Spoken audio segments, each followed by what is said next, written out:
미증시 3대 지수 일제히 상승하며 마감했습니다. 사실 이렇게 상승하며 마감한 게 얼마인가 싶을 만큼 굉장히 오랜만에 일제히 초록불을 띄우고 있는데요.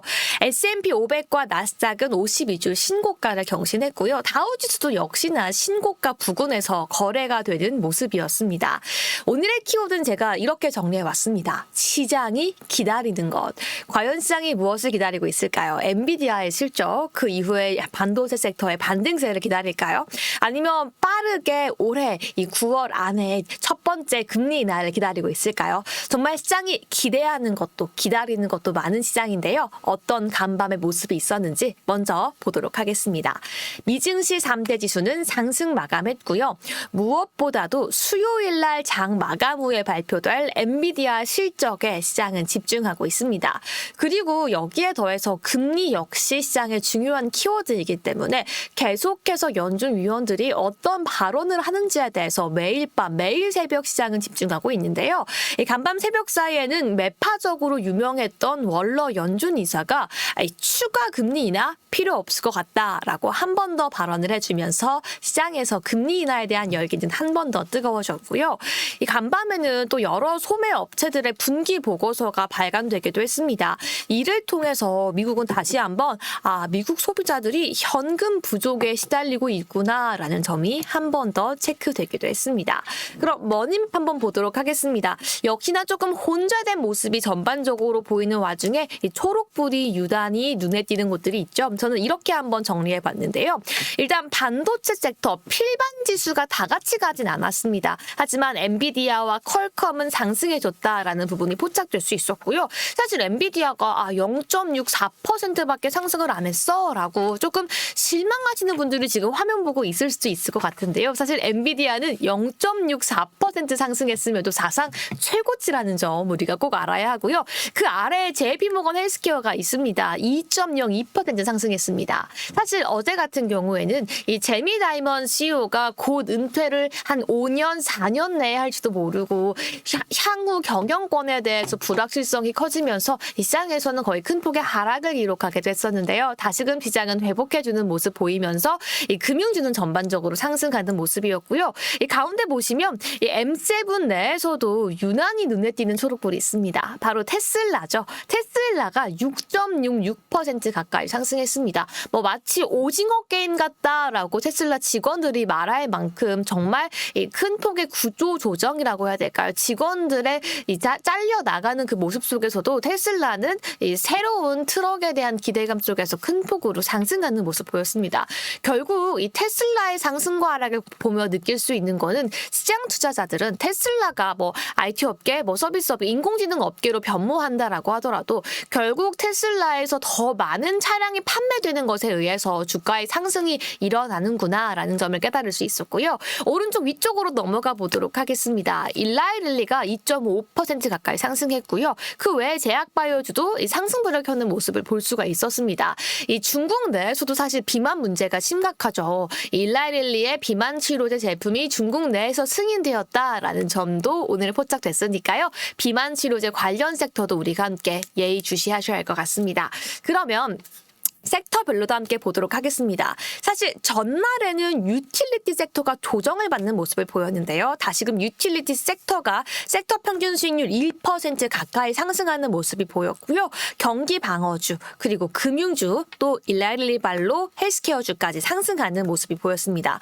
오히려 국제 유가는 계속 하락하는 추세를 보여주고 있기 때문에 에너지주는 계속해서 하락하는 모습도 포착되고 있네요. 그러면 중요했던 내용 먼저 함께 짚어보도록 하겠습니다.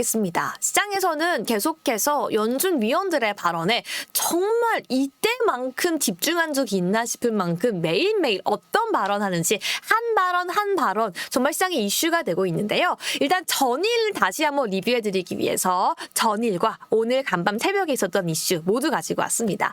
전일에는 3명의 위원의 발언이 있었죠. 라파엘 보스틱 애틀랜타 연은 총재는 올 4분기 금리 인하 할 것이다 라고 말을 했고요. 제퍼슨 연준 부의장은 인플레 둔화 지금 단정하기엔 이르다라고 발언을 했습니다.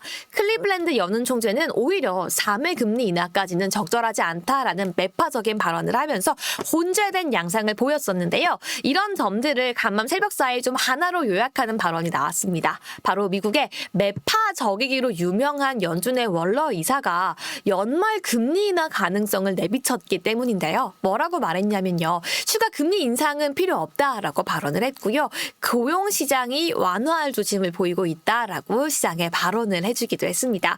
이로 인해서 시장에서 국채 금리는 하락하는 모습을 보여주기도 했는데요. 2년물 국채 금리는 0.13% 하락하면서 4.8%대에서 거래가 됐고요. 10년물 국채 금리는 0.5%가량 하면서 이 4.4%대에서 거래가 되는 모습 볼 수 있었습니다. 이렇게 국채 금리 같은 경우에는요. 하락하면서 엔비디아에 대한 실적 불확실성이 시장에서 커지고 경계감은 있었음에도 불구하고 국채 금리 하락이 지수 상승을 조금 견인했다라고 해석할 수도 있을 것 같습니다. 다음 내용도 함께 보시죠. 이 금리도 금리고 엔비디아도 엔비디아인데요. 시장에서 이슈가 되고 있는 또 한 가지가 있습니다. 바로 비트코인, 이더리움이죠. 이번 주 목요일 미국 시간으로 미국 SEC에서 이더리움 현물 ETF 승인 결과를 내놓게 될 텐데요. 사실 당초에 지난주까지만 해도 가능성은 25%에 불과했습니다. 사실 승인되기 어려울 거다라고 시장은 기대를 하고 있었는데 이 블룸버그 인텔리전스 ETF 분석가 중에 한 명인 엘리 발투나스라는 사람이 주말 사이에 75%까지 가능성을 높였습니다. 기존 2%에서 75%까지 거의 4배 가까운 상승폭을 보여주면서 시장에서는 이더리움 현물 ETF 진짜 승인되는 건가? 라는 기대감이 커졌고요. 비트코인 같은 경우에는 우리 한국 시청자분들이 거래를 할 테니까 이번에는 한국 가격 기준으로 가지고 왔는데요. 미국 기준으로는 4만 달러를 돌파했고요. 한국 가격 기준으로는 고가를 9,680만 원까지 뚫기도 했었고요. 이더리움은 527만 6천 원까지 올라가기도 했습니다.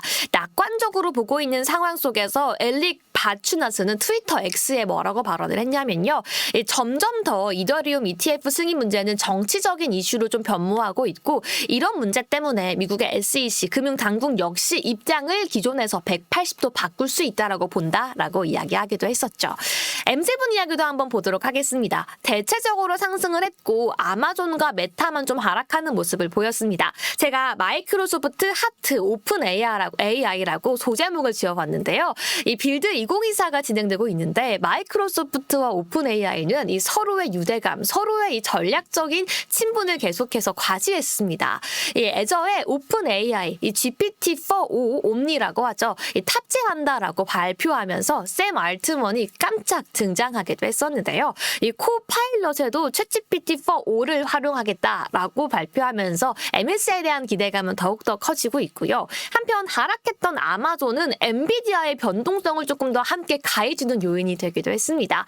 바로 아마존이 곧 엔비디아 블랙웰 출시되잖아요. 그러니까 저희 지금 주문하고 있는 집은 주문 중단하겠습니다. 라고 밝히면서 시장에서는 아무리 블랙웰, 엔비디아에 대한 칩 수요가 여전히 강력하다라는 말인 것 같긴 한데 정말 괜찮나? 라는 의구심이 들기도 했고요. 여기에 더해서 반 엔비디아 전선은 SW 플랫폼에 도전하겠다라는 소식까지 들려오면서 엔비디아는 사상 최고치는 최고치였고 실적 기대감도 기대감이었지만 변동성은 확대되는 모습이 보이기도 했습니다. 그 안에서도 6% 넘게 상승한 테슬라에 조금 더 집중해보고 싶은데요. 전기차 전반적으로 상승하는 모습은 아니었습니다. 왼쪽에 스탁 보시면 테슬라만 큰 폭으로 급등했다라는 모습이 보였는데요. 바로 제가 그림도 함께 갖고 왔습니다. 이 테슬라의 전기 트럭 세미에 대한 기대감이 확대되면서 주가가 급등한 거죠. 오히려 해고 소식 속에서 전일 큰 폭으로 하락을 했다라면 다시 한번 전기 트럭 세미의 향후 생산 일정이 굉장히 구체적으로 공개가 되면서 2026년에 세미 나오고 판매되고 기대감 주가에 반영할 수 있겠는데 라는 심리가 시장에 반영이 되었습니다. 마지막으로 엔비디아 이야기 해봐야 되겠죠. 이제 한국 시간으로는 목요일 새벽, 미국 시간으로는 수요일 장 마감 이후 엔비디아 실적 발표가 나올 텐데요. 엔비디아는 사상 최고치로 마감은 했지만 장중 변동성이 굉장히 컸습니다. 제가 그려놓은 노란색 동그라미를 보면요.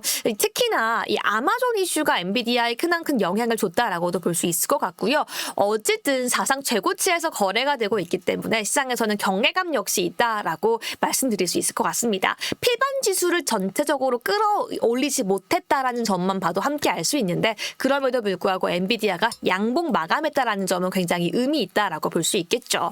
이 실적을 발표 앞둔 엔비디아의 옵션 정확도가 그간 실적 발표일마다 정확하게 일치했나 일치하지 않나를 제가 차트로 가지고 왔는데요. 사실 엔비디아 실적 발표 직전까지의 그 옵션 거래량이 엔비디아 실적 이후의 주가 변동성을 그대로 반영하지 못했다라는 점이 포착되었습니다. 그렇기 때문에 지금 현재 엔비디아 옵션 거래량만으로는 엔비디아의 실적 나온 직후에 주가 향방을 정확하게 예측하고 있지는 않지만 이러한 결과와 지표와 차트가 나올 만큼 시장은 굉장히 엔비디아에 집중하고 있다라는 점까지 함께 기억할 수 있을 것 같습니다. 여기까지 오늘 마켓모닝콜 만문의해 보도록 하겠습니다.